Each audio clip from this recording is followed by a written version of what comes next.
हर हर महादेव आप सबको। आज हम इस वीडियो के अंदर सुनेंगे माँ संतोषी माता के व्रत की कथा। इस कथा को सुनने से हमारे हर एक बिगड़े काम बनते हैं। तो आइए सुनते हैं माँ संतोषी की व्रत कथा। पौराणिक कथा के अनुसार एक बुढ़िया के 7 पुत्र थे। 6 बेटे कमाते थे और 7वां बेटा नहीं कमाता था। बूढ़ी माँ 6 बेटों के लिए ताजा खाना बनाती और 7वें बेटे को बचा हुआ जूठा भोजन खाने के लिए देती। बेटे को ये नहीं पता था कि उसकी बूढ़ी माँ उसे जूठा भोजन खाने को देती है। जब एक दिन उसकी पत्नी ने बताया कि आपकी माँ आपको जूठा भोजन खाने को देती है, वे पत्नी की बात पर विश्वास नहीं करता और एक दिन वे छुप कर देखा तो सच में उसकी माँ उसके लिए जूठा भोजन थाली में डाल रही होती है। उसे बड़ा दुख हुआ। जब एक दिन उसकी माँ ने उसे खाने के लिए बुलाया तो वे बोला, मैं खाना नहीं खाऊंगा, परदेश जाकर पैसा कमाऊंगा। माँ बोली, जो कल जाना है तू आज ही चले जा। ये सुनकर वो तुरंत घर से निकल गया। रास्ते में वे पत्नी से मिला तो पत्नी गोबर के कंडे बना रही थी। वो बोला, मैं परदेश जा रहा हूँ, तुम अपना ध्यान रखना और अपने कर्म का पालन करना।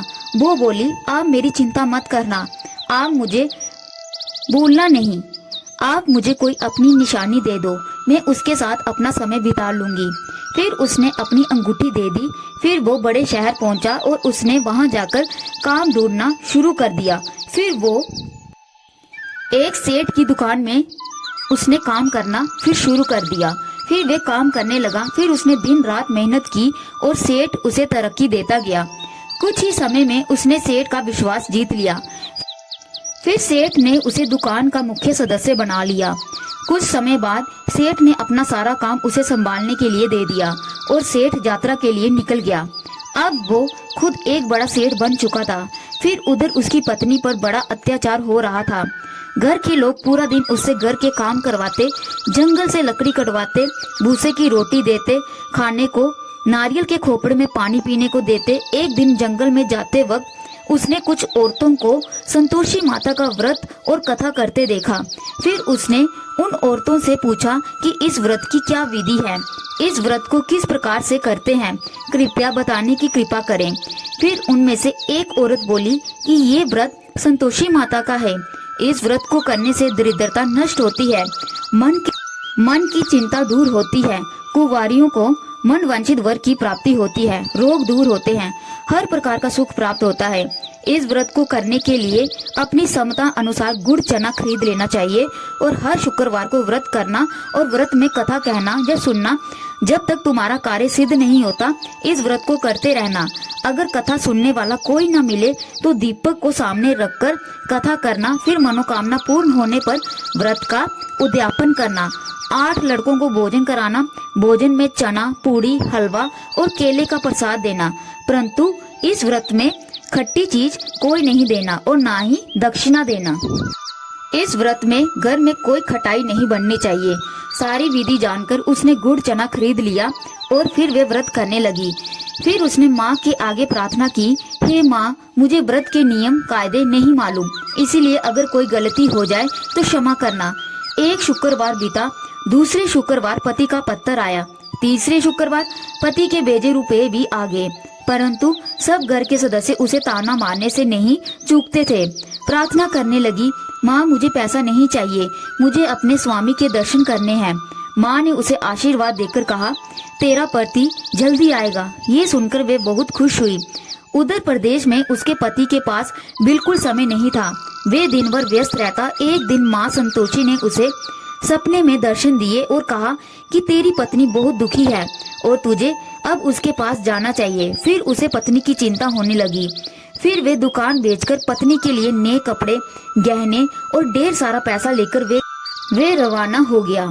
जब वे जंगल से लकड़ी लेकर घर को लौट रही थी, फिर उसे धूल का गुब्बारा उड़ते देखा। माता ने उसे बताया कि तेरा पति घर वापस आ रहा है, वो घर में जा रहा है, अब तू भी अपने घर वापस जा और चौक पर लकड़ी का गट्ठा डालकर आवाज लगाना, लो सासू जी लकड़ी का गट्ठा लो, और आज एक मेहमान आया है, मुझे भूसे की रोटी और नारियल के खोटे में पानी दे दो।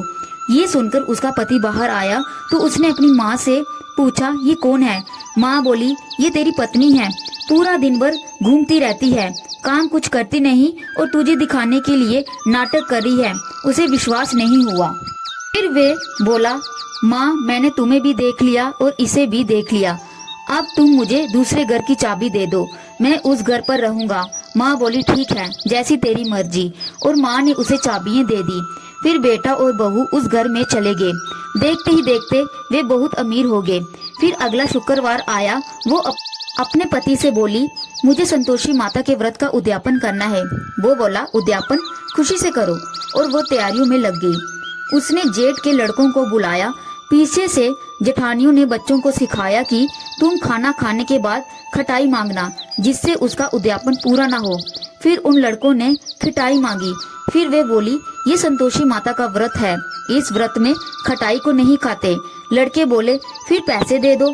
फिर वे बहुत बोली वाली थी, उसने पैसे दे दिए। फिर वे उन पैसों से खटाई लेकर खाने लगे। फिर संतोषी माता क्रोधित हो गई। फिर उसने देखा कुछ सैनिक उसके पति को पकड़कर ले गए। फिर वे माँ संतोषी से बोली, माता ये क्या किया? फिर माता बोली, तूने अभिमान में आकर उन लड़कों को पैसे क्यों दिए? फिर वे बोली, माता मैंने भूल में उनको पैसे दे दिए, मुझे क्षमा करना। वे बोली, मैं फिर से व्रत का उद्यापन करूंगी। माता बोली, जा, तेरा पति वापस आता होगा। रास्ते में उसे अपना पति मिल गया। देखा, फिर उसने अगले शुक्रवार को फिर उद्यापन किया। फिर उसने ब्राह्मणों के लड़कों को बुलाया। फिर ब्राह्मणों के लड़कों को भोजन कराया और अपने व्रत का उद्यापन किया। फिर संतोषी माता प्रसन्न हो गई। उसके घर 9 महीने के बाद एक सुंदर से बालक का जन्म हुआ। पुत्र को लेकर वे रोजाना मंदिर जाती। एक दिन माता ने सोचा, आज मैं इसके घर जाती हूँ। माँ ने भयानक रूप बनाया। दहलीज पर पांव रखते ही उसकी सास चिल्लाने लगी। सास कहने लगी, अरे देखो कौन चुड़ैल आ गई है, इसे भगाओ नहीं तो ये खा जाएगी। घर के सब लोग डर गए। घर के सभी खिड़की दरवाजे बंद कर दिए गए। फिर छोटी बहू देखते ही पहचान गई कि ये मेरी संतोषी माता है, आज मेरे घर आई है। फिर वे सास से बोली, माँ जी डरो मत, ये देवी संतोषी माता है, मैं जिनकी पूजा करती हूँ, जिनका व्रत करती हूँ। ये कहकर उसने घर के सभी खिड़की दरवाजे खोल दिए। फिर सभी घर के लोग माँ के चरणों में गिर गए। वे कहने लगे, माँ हमें क्षमा कर दो, हमने आपका व्रत खंडित किया था, उसके लिए हमें क्षमा कर दो। फिर माँ ने घर के सभी सदस्यों को क्षमा कर दिया और प्रेम पूर्वक सब रहने लगे। माँ, जिस तरह से आपने उन बहुओं को फल दिया, इस तरह से सभी की बहुओं को ऐसे फल देना। तो ये थी संतोषी माता के व्रत की कथा। जय माता दी। हर हर महादेव।